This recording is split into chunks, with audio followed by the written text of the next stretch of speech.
నమస్కారం. ఐబీటీవీ వార్తలకు స్వాగతం. ముందుగా వార్తల్లోని ముఖ్యాంశాలు. ప్రపంచ బ్యాంక్తో అమరావతి అభివృద్దిపై చంద్రబాబు చర్చలు, పెట్టుబడులకు అనుకూల వాతావరణం, 3 ప్రాంతాల సమగ్ర అభివృద్దిపై స్పష్టం, అమరావతిని గ్రోత్ ఇంజన్ గా తీర్చిదిద్దే ప్రణాళికలు.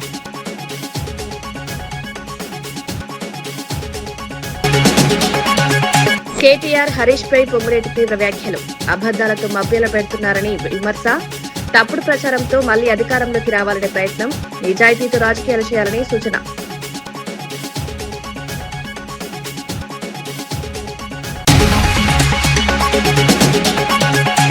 ఆదిలాబాద్ లో డిఫెన్స్ ఎయిర్పోర్ట్ కేంద్రం కీలక ప్రణాళిక. డిఫెన్స్ ఎయిర్పోర్ట్ తో ఆదిలాబాద్ అభివృద్ధికి కొత్త దారులు, రక్షణతో పాటు సివిల్ టెర్మినల్ ఏర్పాటు, వరంగల్ ఎయిర్పోర్ట్ కు శంకుస్థాపన.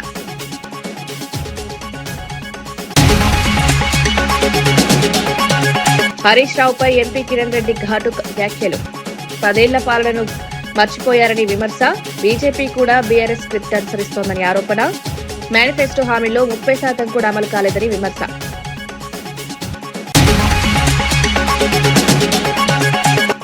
రైతుల భూముల వివాదంపై మందకృష్ణ ఘాటు హెచ్చరిక, సమస్యలపై రైతులతో భేటీ నిర్వహణ, పేద రైతులను ఇబ్బంది పెట్టడం సరికాదని వ్యాఖ్య, అన్యాయం జరిగితే ఉద్యమాలు చేస్తామని హెచ్చరిక. ముఖ్యమంత్రి చంద్రబాబు ప్రపంచ బ్యాంక్ ప్రతినిధులతో కీలక సమావేశం నిర్వహించారు. అమరావతిలో భారీ పెట్టుబడులకు అవకాశాలపై చర్చించారు. రాష్ట్రానికి అమరావతి గ్రోత్ ఇంజన్ గా మారుతుందని ప్రతినిధులు అభిప్రాయపడ్డారు. ప్రపంచ స్థాయి రాజధాని నిర్మాణంతో పాటు సమగ్ర అభివృద్ది లక్ష్యంగా ప్రణాళికలు రూపొందిస్తున్నామని సీఎం తెలిపారు. రాష్ట్రాన్ని 3 ప్రాంతాలుగా అభివృద్ది చేసే విధంగా చర్యలు తీసుకుంటున్నట్లు వివరించారు. పెట్టుబడులను ఆకర్షించేందుకు అనుకూల వాతావరణం సృష్టిస్తున్నామన్నారు. ఈ సమావేశం రాష్ట్ర అభివృద్దికి కీలకంగా మారే అవకాశం ఉందని అధికారులు భావిస్తున్నారు.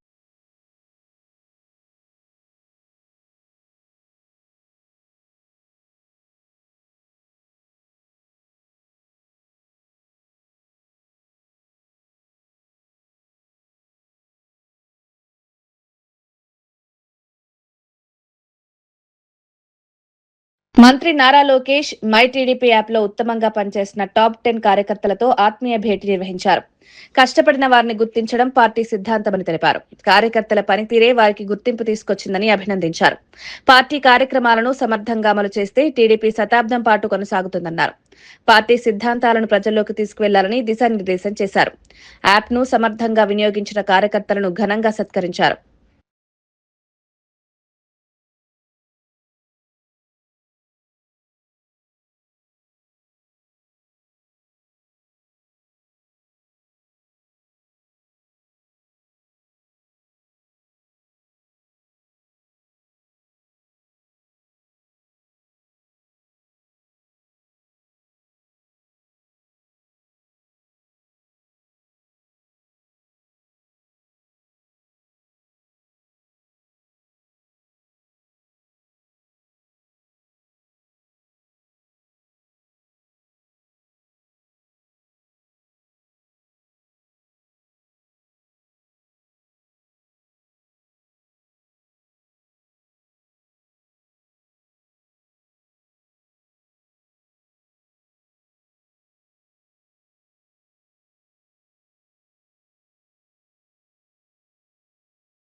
ఆదిలాబాద్ లో డిఫెన్స్ ఎయిర్పోర్ట్ నిర్మాణానికి కేంద్ర ప్రభుత్వం సిద్దమవుతోందని మంత్రి రామ్మోహన్ నాయుడు తెలిపారు. ఈ నెల 17న రక్షణ, సివిల్ ఏవియేషన్ రాష్ట్ర అధికారులతో కలిసి క్షేత్రస్థాయి పర్యటన చేపడతామన్నారు. రక్షణ శాఖ నిర్మించే ఈ ఎయిర్పోర్ట్ లో సివిల్ ఏవియేషన్ కోసం ప్రత్యేక టెర్మినల్ ఏర్పాటు చేస్తామని వెల్లడించారు. వరంగల్ విమానాశ్రయానికి 3 నెలల్లో శంకుస్థాపన జరుగుతుందన్నారు. ఈ ప్రాజెక్టులతో ప్రాంతీయ అభివృద్ధికి కొత్త దారులు తెరుచుకుంటాయన్నారు. ఉద్యోగ అవకాశాలు పెరగడంతో పాటు రవాణా సదుపాయాలు మెరుగుపడతాయని అన్నారు. Have any nearby airport facility also have been aspiring to build an airport for themselves in the state in the region of Adilabad, and this issue has been strongly taken up by Minister Kishan Reddy ji, who comes from that state and who has been constantly guiding me also in or advising from the state of Telangana on how to have more airports built, because the only major airport in the state of Telangana is the Hyderabad Shamshabad airport, that has been built nearly 25 years ago. So there is a need for Telangana to have more airports, and that is the idea and the vision of our Honorable Prime Minister Narendra Modi ji. For Viksit Bharat 2047, we are envisioning 350 airports. We have around 165 airports today, so we have to double the number of airports. And we are looking at the remote areas, we are looking at the tier 2, tier 3 cities to build these new airports. And Adilabad is one of the most prospective areas to build an airport today. And what we have observed there is that there is already an old airstrip lying with the Ministry of Defence, and they have compiled 370 acres of land for themselves. So that is why it was important for us to interact with the Ministry of Defence to get their support in expanding that airport into a proper full-fledged airport.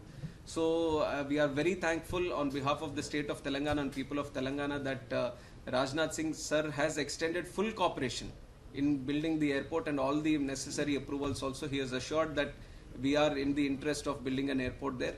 And another aspect that he has communicated was that they want to set up a nice training facility from the side of defense to be operational in Adilabad region. So that is going to be an added activity for the airport. YCP నేతలపై Ponnuru MLA Dhulipala Narendra తీవ్ర విమర్శలు చేశారు. విధ్వంసంతో ప్రారంభమైన పాలన ఇప్పుడు 11 సీట్లకు పరిమితమైన వారి వైఖరిలో మార్పు లేదన్నారు. గొడవలు సృష్టించి రాజకీయ లాభం పొందడం వైసీపీ నైజమని ఆరోపించారు. చట్టాన్ని మించిన చర్యలు చేస్తే కఠిన చర్యలు తప్పవని హెచ్చరించారు. ప్రజాస్వామ్య వ్యవస్థలో చట్టం తన పని తాను చేసుకుంటుందని స్పష్టం చేశారు. రాజకీయాల్లో బాధ్యతాయుతంగా వ్యవహరించాలని సూచించారు. ఈ వ్యాఖ్యలు ఆంధ్రప్రదేశ్ రాజకీయాల్లో చర్చనీయాంశంగా మారాయి. వేధింపులు భరించే ప్రజలు తిరుగుబాటు చేశారు. ప్రజా తిరుగుబాటు వల్లే జగన్మోహన్ రెడ్డి ప్రభుత్వం 11 సీట్లు పడిపోయింది. మీరు ఇంకా కనుక బుద్ధి తెచ్చుకోబోతే రాబోయే రోజుల్లో మీ అస్తిత్వాన్ని కోల్పోయే రోజులు ఉన్నాయని చెప్పి తెలియజేస్తా ఉన్నాం. బీఆర్ఎస్ నేత హరీష్ రావుపై ఎంపీ చామల కిరణ్ కుమార్ రెడ్డి తీవ్రంగా స్పందించారు. 10 ఏళ్లు అధికారంలో ఉన్న బీఆర్ఎస్ ను ప్రజలు మర్చిపోయారన్నారు. ముఖ్యమంత్రి కావాలంటే ప్రజలకు నిజాలు చెప్పాలని సూచించారు. బీజేపీ నేతలు కూడా బీఆర్ఎస్ స్క్రిప్ట్ ను చదువుతున్నారని విమర్శించారు.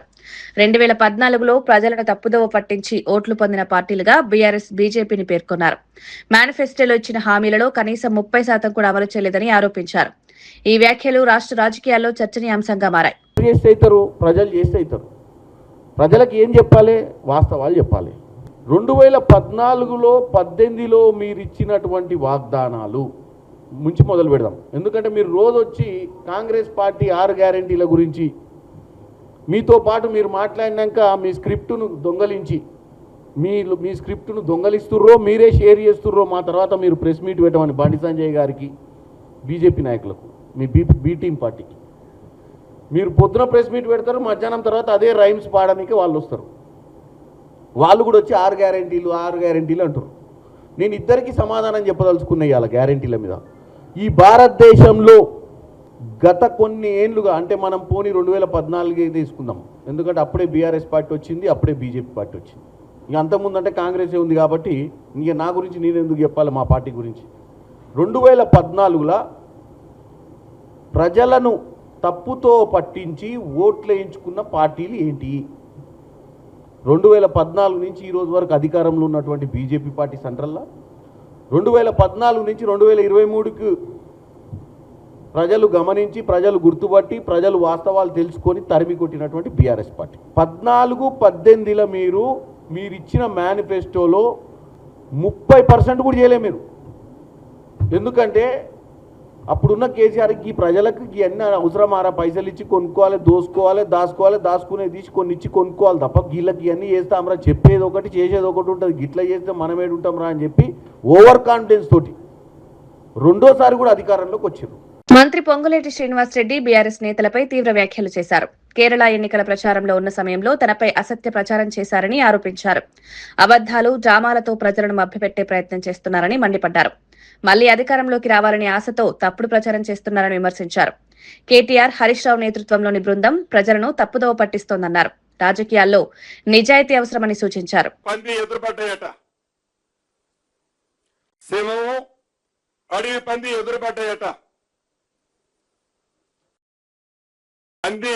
ఈ సింహాన్ని రెచ్చగొట్టడానికి ప్రయత్నం చేస్తుందట.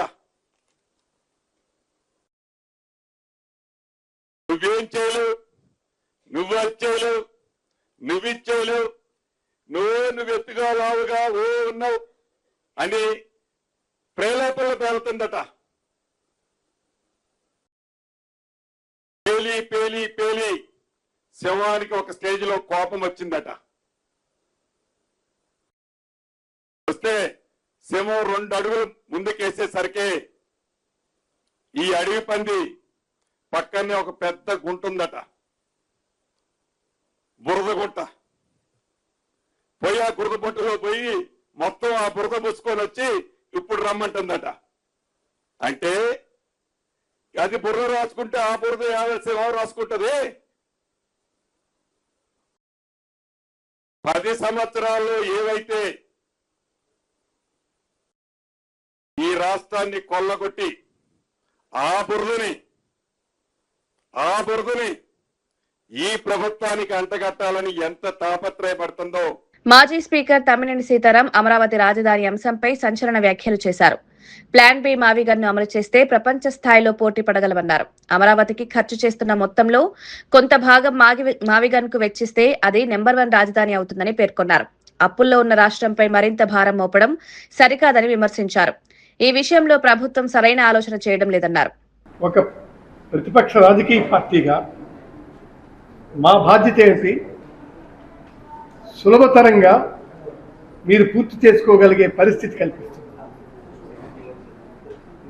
అందులో 10% మీరు ఖర్చు పెడితే నెంబర్ 1 ఎగ్జిక్యూటివ్ అవుతుంది, నెంబర్ 1 రాజధాని. మీరు ఆ పాట ఆలోచించలేదా బాబు గారు? మీకు ఆ మాత్రం తెలియదా? అలా తిరుపతి లడ్డూలో పందుకో కలిసింది, దీంట్లో ఇది 2 ఏళ్ళు ఆగారు దానికోసం. సాగది ఆఖరి తప్పను.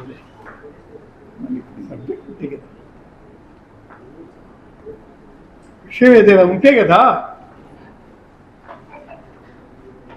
మీరు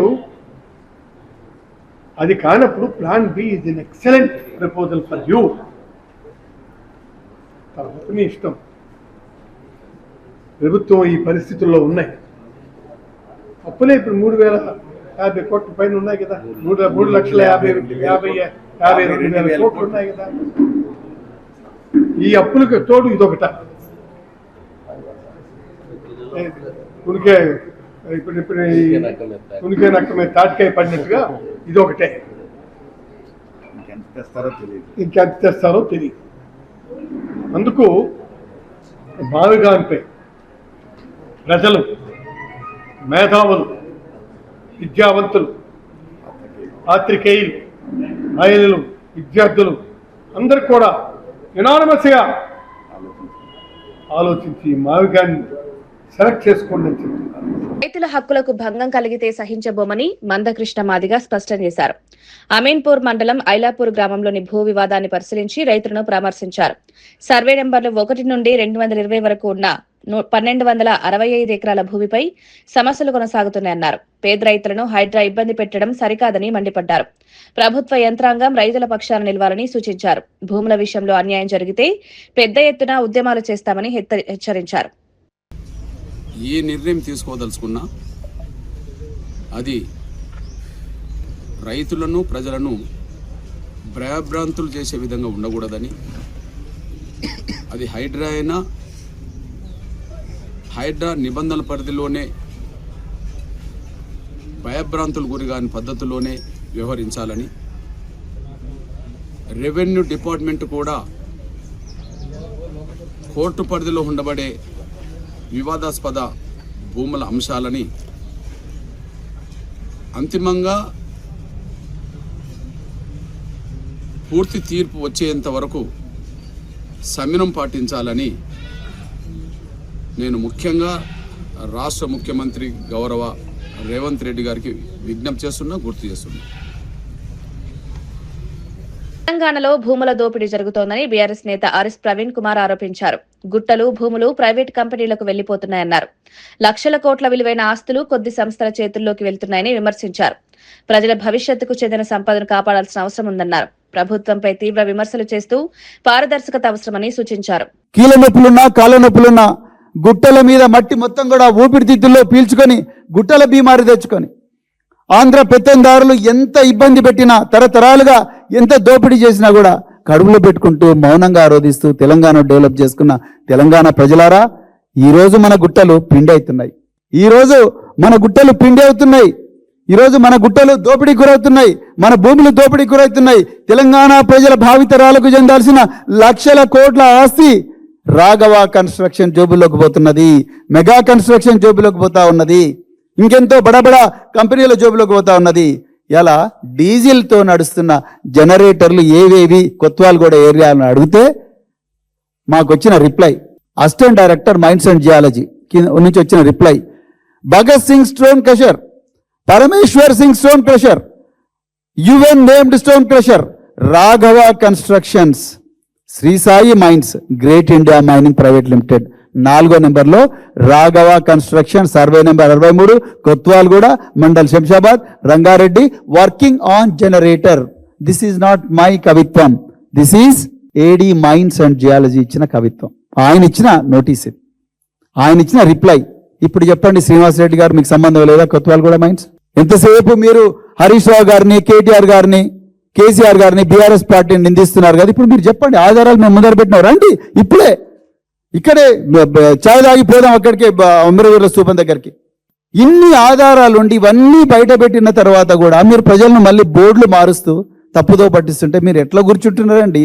అంత పవిత్రమైన సెక్రటరియట్లో నాకు అర్థం కాదు. ఒకవైపు అమరవీరుల స్తూపం, మరోవైపు బాబాసాహెబ్ అంబేద్కర్, ఒకవైపు తథాగత గౌతమ బుద్ధుడు, వాళ్ళందరి మహనీయుల మధ్యలో ఉన్న కేసీఆర్ గారు ఎంతో అపురూపంగా కట్టిన సెక్రటరియట్లో కూర్చున్న అర్హత ఉందా శ్రీనివాస్ రెడ్డి గారు మీకు? మియాపూర్లో బీఆర్ఎస్ నేత రవి యాదవ్ పై పోలీసులు కేసు నమోదు చేయడం వివాదాస్పదమైంది. శేరిలింగంపల్లి ఎమ్మెల్యే అరికపూడి గాంధీ ఫిర్యాదు మేరకు ఈ కేసు నమోదు చేసినట్లు సమాచారం. కాలనీలలో డ్రైనేజీ సమస్యలపై ప్లేకార్డును ప్రదర్శించడంతో ఈ వివాదం ప్రారంభమైంది. ఈ కేసును తప్పుడు ఆరోపణలుగా న్యాయవాదులు అభివర్ణించారు. ఇలాంటి కేసులు సుప్రీంకోర్టులో నిలబడవని పేర్కొన్నారు. రాబోయే ఎన్నికలను దృష్టిలో ఉంచుకుని రాజకీయంగా ఇలాంటి చర్యలు తీసుకుంటున్నారని రవి యాదవ్ ఆరోపించారు. ఎన్ని కేసులు పెట్టినా వెనక్కి తగ్గబోనని స్పష్టం చేశారు. జరిగింది. కన్సెంట్ డీసీపీ గారికి, కన్సెంట్ మేజిస్ట్రేట్లకు కూడా డైరెక్షన్ ఇవ్వడం జరిగింది. కానీ ఇక్కడ మా రవి యాదవ్ గారి మీద ఈరోజు ఎఫ్ఐఆర్ అయిన విధానం మనం చూస్తుంటే ఇక్కడ క్లియర్గా హైకోర్టు, సుప్రీంకోర్టు జడ్జిమెంట్లని పోలీసులు వైలేట్ చేసిరని మనకు క్లియర్గా కనబడుతుంది. ఇక్కడ రవి గారు చేసిన తప్పు ఎక్కడ కూడా, ఇక్కడ వాళ్ళు ఇచ్చిన కంప్లైంట్ ప్రకారం, వాళ్ళు చేసిన ఎఫ్ఐఆర్ ప్రకారం రవి యాదవ్ మీద ఎఫ్ఐఆర్ చేయొద్దు అని చెప్పి 41 సిఆర్పీస్కి వాళ్ళు ఏదైతే 35 క్లాస్ 3 నోటీస్ ఇవ్వడం జరిగిందో దానికి మేము క్లియర్గా రిప్లై రాయడం జరిగింది. ఏదైతే రవి యాదవ్ గారి మీద నమోదు చేసినటువంటి కేసు ఉందో చట్ట ప్రకారం ఈ కేసు చెల్లదు. 35 క్లాస్ 3 ప్రకారం ప్రాపర్గా మీరు ఇన్వెస్టిగేషన్ చేయండి. సుప్రీంకోర్టు అదేవిధంగా హైకోర్టు ఇచ్చిన జడ్జిమెంట్ల ప్రకారం, జడ్జిమెంట్లు ఎక్కడ కూడా జడ్జిమెంట్లో డీజీపీ గారు క్లియర్గా జడ్జిమెంట్ను వైలేట్ చేస్తున్నారు. ఇప్పటికైనా అంటే నల్లబాలు గారి కేసులో డీజీపీ గారికి, కన్సెంట్ పోలీసులకు ఇచ్చినటువంటి జడ్జిమెంట్లని మీరు ఫాలో చేస్తే తప్పుడు ఎఫ్ఐఆర్ నమోదు చేయడం అంటే సీనియర్ లీడర్ రవి యాదవ్ గారు ఇలాంటి సీనియర్ లీడర్లని అంటే అనగదొక్కే కార్యక్రమం, రాజకీయ ప్రలోభాలకు లోబడి ఈరోజు కేసు చేసినట్టు మనకు కనబడుతుంది. ఇలాంటి పొలిటికల్ వెండక్టర్ మీద చేసినటువంటి కేసులకి బీఆర్ఎస్ క్యాడర్ భయపడదు. మేము బీఆర్ఎస్ లీగల్ టీం రవి యాదవ్కు అండగా ఉంటుంది, రవి యాదవ్ను కాపాడుతుంది. తప్పుడు కేసులు ఎన్ని పెట్టినా ఈరోజు రవి యాదవ్కి బీఆర్ఎస్ లీగల్ టీం అండగా ఉంటుంది. తప్పుడు కేసులు, ఈ కేసు మీద కూడా ప్రాపర్ ఇన్వెస్టిగేషన్ చేసి కేసులు క్లోజ్ చేయకపోతే మేము హైకోర్టుకు వెళ్ళి అదేవిధంగా క్రిమినల్ డిఫమేషన్ వేసే అవకాశం కూడా ఉంటుంది. ఫర్దర్గా ఏ కేసు పెట్టినా ఇక్కడ ఈ పరిధిలో ప్రాపర్ ఇన్వెస్టిగేషన్ చేయాలి. ఇన్వెస్టిగేషన్ చేసిన తర్వాత నిజంగా రివీల్ చేసినట్టయితే, అగ్రీడ్ పర్సన్ కంప్లైంట్ ఇచ్చినట్టయితే మాత్రమే ఎఫ్ఐఆర్ చేసే అవకాశం చట్ట ప్రకారం ఉంటుందని చెప్పి ఈరోజు బీఆర్ఎస్ లీగల్ టీం రవి యాదవ్కు మద్దతుగా పిఎస్కి రావడం జరిగింది. ఏ కేసులైనా బీఆర్ఎస్ లీగల్ టీం రవి యాదవ్కు మద్దతు తెలపడానికి మేము ముందుంటామని తెలియజేస్తున్నాం. జై తెలంగాణ. సురక్షిత మాతృత్వంతోనే ఆరోగ్యకరమైన సమాజం నిర్మాణం సాధ్యమని టీజీఐఏసీ చైర్పర్సన్ నిర్మల జయప్రకాష్ రెడ్డి తెలిపారు. సంగారెడ్డిలో నిర్వహించిన సేఫ్ మదర్ డే కార్యక్రమంలో పాల్గొని గర్భిణీల ఆరోగ్యంపై అవగాహన కల్పించారు. ఏఎన్సీ పరీక్షలు, పోషకాహారం, మాతృ మరణాల నివారణపై వైద్యులకు వర్క్షాప్ నిర్వహించారు. గర్భధారణ సమయంలో సరైన జాగ్రత్తలు తీసుకోవాలని సూచించారు. చిన్న వయసులో వివాహాలు నివారించాల్సిన అవసరం ఉందని తెలిపారు. జిల్లా కలెక్టర్ ప్రావీణ్య కూడా వైద్య సిబ్బంది సమన్వయంతో పనిచేయాలని సూచించారు. తల్లి, శిశు ఆరోగ్యంపై ప్రత్యేక దృష్టి పెట్టాలని తెలిపారు. తీసుకోవాల్సిన ఆహారం ఏంటి, వాళ్ళు ఉండాల్సిన పద్ధతులు ఏంటి అని కూడా చెప్పడం జరుగుతుంది. ఏ ఇబ్బంది ఉన్నా కానీ ఇమ్మీడియట్గా వాళ్ళకి డాక్టర్స్ అందరు కూడా సలహాలు ఇచ్చి మరి వాళ్ళ ఆరోగ్యాన్ని కాపాడుకోవాల్సిన విషయం మరి ఈరోజు వర్క్షాప్లో చెప్పడం జరిగింది. అలాగే తల్లి పిల్ల మరి బాగుండాలి, మదర్ అండ్ చైల్డ్ అంటే మరి వాళ్ళు ఎలాంటి జాగ్రత్తలు తీసుకోవాలనేది చెప్పడం జరుగుతుంది. మరి ముఖ్యంగా రాష్ట్ర ప్రభుత్వం మరి వైద్య శాఖ మంత్రివర్యులు దామోదర్ రాజనరసింహ గారు, అలాగే ముఖ్యమంత్రి రేవంత్ రెడ్డి గారు మరి దీని మీద ఎక్కువ ఫోకస్ పెట్టి అందరూ కూడా ఆరోగ్యంగా ఉండాలనే ఉద్దేశంతో మరి సమాజంలో ఉన్న ప్రతి ఒక్కరు కూడా దీన్ని సద్వినియోగం చేసుకోవాలని తెలియజేయడానికి ఈ కార్యక్రమం చేసిన కలెక్టర్ గారికి అందరికీ కూడా ధన్యవాదాలు.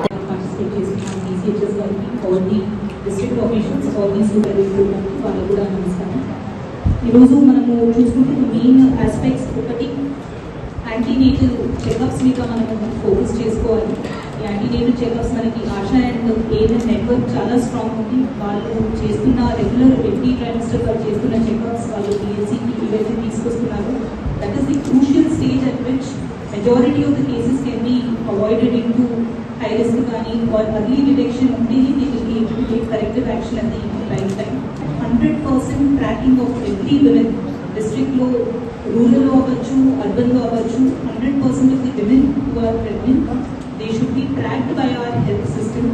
సో ఐ రిక్వెస్ట్ దట్ మీరు ఫీల్డ్ స్టాఫ్ని ఇంకా కొంచెం మోటివేట్ చేసి ఎవరిని కూడా వాళ్ళు మిస్ చేయకుండా they should all be updated in our system and regular ఇంటర్వెల్స్లో వాళ్ళకి జరగాల్సిన యాంటీనేటల్ చెకప్స్కి వాళ్ళు కంపల్సరీ రావాలి. అండ్ మనకి ఎవ్రీ మండే ఏదైతే యాంటీనేటల్ చెకప్స్ జరుగుతాయో అప్పుడు కూడా మనము రొటీన్గా కాకుండా if you detect any case of high risk pregnancy అవ్వచ్చు ఆర్ మీకు ఎక్కడైనా డౌట్ ఉన్నా కూడా please advise them to go for checkups, diagnostics అవ్వచ్చు ఆర్ ఇష్యూ ఎస్కలేట్ చేసి please ask them to visit special physician, gynaecologist కానీ ఎక్కడైతే రిక్వైర్మెంట్ ఉందో వాళ్ళని ఎర్లీ స్టేజెస్లోనే వాళ్ళకి గైడెన్స్ అనేది ఇవ్వాల్సిందిగా రిక్వెస్ట్ చేస్తున్నాను. Second thing, when it comes to deliveries, మన దగ్గర డిస్ట్రిక్ట్లో చూసుకుంటే ఇప్పటికీ కూడా ది సి సెక్షన్ రేట్ 23% అని ఇచ్చారు. But I think that is higher than that. Only the government rate 23 వస్తుంది. ఇందాక ఐ థింక్ డాక్టర్ చెప్పినట్టు 10 to 15% is what is recommended by WHO. It has to come down to that level and only in the rarest rare cases ఎక్కడైతే మనకి తప్పని పరిస్థితుల్లో మాత్రమే we should be encouraging C section. Otherwise normal డెలివరీస్కి వాళ్ళకి mind set అనేది వాళ్ళకి set చేయడం and secondly necessary guidance from early on. And it is not just the mother, family మెంబర్స్కి కూడా ఆ కన్సర్న్ గైడెన్స్ అనేది అవసరం ఉంది. సో దాంట్లో the concern doctors who are there regular doctor చూసే వాళ్ళకి మీరు గైడెన్స్ ఇవ్వాల్సిందిగా రిక్వెస్ట్ చేస్తున్నాను. And third, post natal care is becoming more and more important for 2 reasons. ఒకటి, మనం చూసుకుంటే డిస్ట్రిక్ట్లోనే నా మెటర్నల్ మోర్టాలిటీ మనకి 7 అనేది లాస్ట్ ఇయర్ ఫిగర్స్ ఉంది, which is very high for today's standards. Maybe once upon a time when we did not have proper sanitation, did not have proper technology, that number would have been acceptable. But today 7 అనేది, though it is an improvement from last year 24-25. మంత్రి పొంగులేటి శ్రీనివాస్ రెడ్డిపై MLA Vivekananda తీవ్ర విమర్శలు చేశారు. ఎంత అవినీతి అన్యాయం చేసినా తనను ఎవరు ఆపలేరన్న ధోరణితో మాట్లాడుతున్నారని ఆరోపించారు. ప్రజల సమస్యలను పట్టించుకోకుండా అహంకారంతో వ్యవహరిస్తున్నారని మండిపడ్డారు. రాజకీయాల్లో బాధ్యతాయుతంగా ఉండాల్సిన అవసరం ఉందన్నారు. ఈ విధమైన వ్యాఖ్యలు ప్రజల్లో అసంతృప్తి కలిగిస్తాయని తెలిపారు. ప్రజల్లో ఉన్న నాయకులు ప్రజలకు జవాబుదారీగా ఉండాలని సూచించారు. ఒక ఎంత పొగరుతో మాట్లాడుతున్నాడంటే, అసహనం పొరుగు ఎంత పొగరు ఎంత కనపడ్డదంటే, నేను ఏఐసీసీకి ఏటీఎంగా మారినా, నేను ఏసీకి డబ్బులు ఇచ్చుకుంటున్నా, నాకు తిరుగులేదు, నన్ను ఆపేటాడు కూడా లేడని మాట్లాడుతున్నాడు. ఎన్ని తప్పులు చేసినా, ఎన్ని అన్యాయాలు చేసినా, ఎంత అవినీతి చేసినా, ఎంత అరాచకాలు చేసినా, ఎన్ని దౌర్జన్యాలు చేసినా నన్ను ఆపటోడు ఎవడు లేడి రాష్ట్రంలో అనే విధంగా పొగరుతో మాట్లాడినాడు. ఈ యొక్క పొంగులేటి శ్రీనివాస్ రెడ్డి అనేట ఆయన బాంబులేటిగా అయిపోయిండు, ఇప్పుడు పొగురులేటిగా పోయిండు, బొంకులేటికి మంత్రి తయారైనాడు. ఏం భాష అండి? ఏం మాట్లాడినాడు? ఏమని మాట్లాడడానికి మన నాయకుల మీద ఏదో మాట్లాడుతున్నాడు. ఇదే పెద్దల కేసీఆర్ గారి దగ్గర, ఇదే మా అప్పుడు మంత్రిగా ఉన్నటువంటి కేటీఆర్ గారి దగ్గర, ఇదే మా హరీష్ రావు గారి దగ్గర గంటలు తరబడి వెయిట్ చేసే సంగతి మర్చిపోయినావా పొంగులేటి శ్రీనివాస్ రెడ్డి గారు? గంటలు పొద్దున వస్తే రాత్రి వరకు వీళ్ళ కాలు నా ముందు మొక్కినావు కదా, నేను చూసినా కదా కాలు మొక్కుతుంటే. అంటే అధికారం ఉన్నప్పుడు ఒకటి, లేనప్పుడు ఒక తిరిగి మాట్లాడతావా? నీలాంటి వాళ్ళు ఇంతమంది ఉన్నారు, ఇంతమంది వస్తారు అడిగి చూసినాం మా కళ్ళం కూడా. ఏదో పోయి మంత్రి పెద్ద మాట్లాడుతున్నావు, నువ్వు ఒక బ్రోకర్వి, నువ్వు పోయి మంత్రి అయిపోగానే ఇష్టపడి మాట్లాడతావా? అంటే ఇక్కడ ఉన్నప్పుడు మేము కాళ్ళు పట్టుకుంటావు, దేవుళ్ళు అంటావు, గంటలు గంటలు వెయిట్ చేస్తావు. ఇప్పుడేమో అధికారం రాగానే అధికార మదంతో మాట్లాడతావా?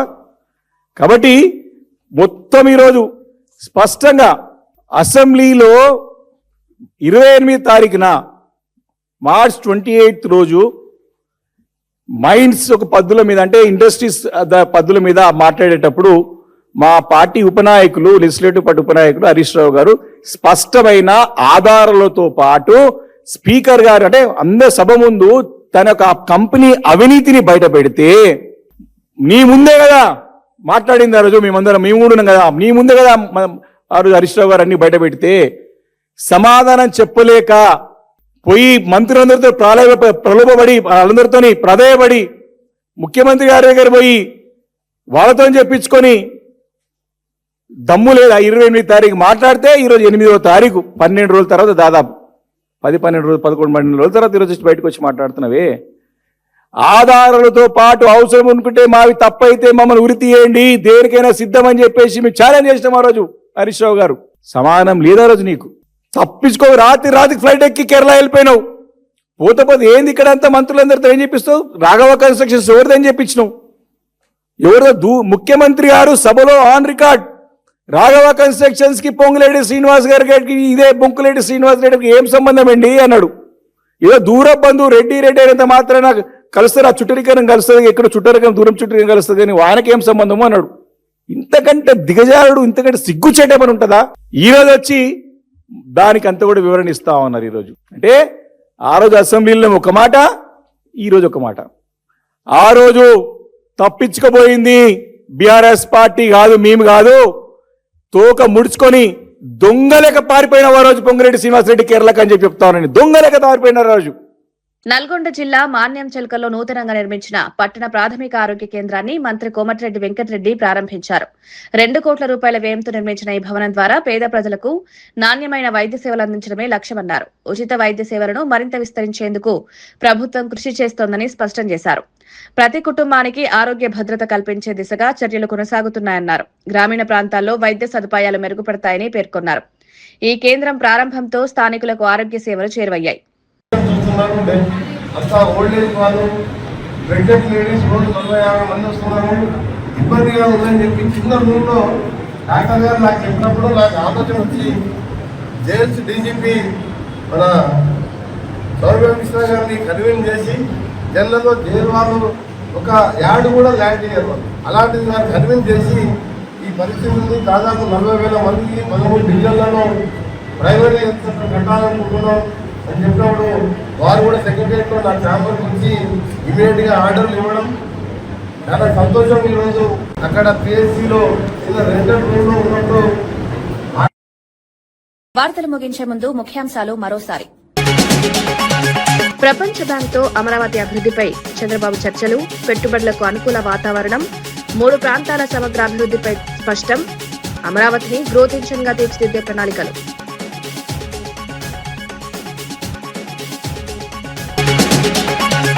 కేటీఆర్ హరీష్ పై పొంగులేటి తీవ్ర వ్యాఖ్యలు, అబద్దాలతో మభ్యల పెడుతున్నారని విమర్శ, తప్పుడు ప్రచారంతో మళ్లీ అధికారంలోకి రావాలనే ప్రయత్నం, నిజాయితీతో రాజకీయాలు చేయాలని సూచన.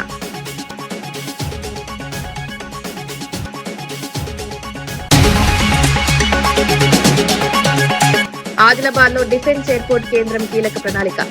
డిఫెన్స్ ఎయిర్పోర్ట్ తో ఆదిలాబాద్ అభివృద్ధికి కొత్త దారులు, రక్షణతో పాటు సివిల్ టెర్మినల్ ఏర్పాటు, వరంగల్ ఎయిర్పోర్ట్ కు శంకుస్థాపన.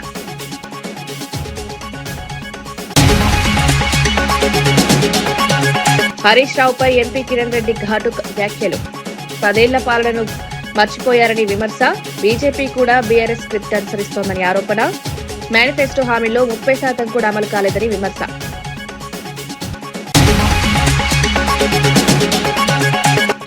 రైతుల భూముల వివాదంపై మందకృష్ణ ఘాటు హెచ్చరిక, సమస్యలపై రైతులతో భేటీ నిర్వహణ, పేద రైతులను ఇబ్బంది పెట్టడం సరికాదని వ్యాఖ్య, అన్యాయం జరిగితే ఉద్యమాలు చేస్తామని హెచ్చరిక.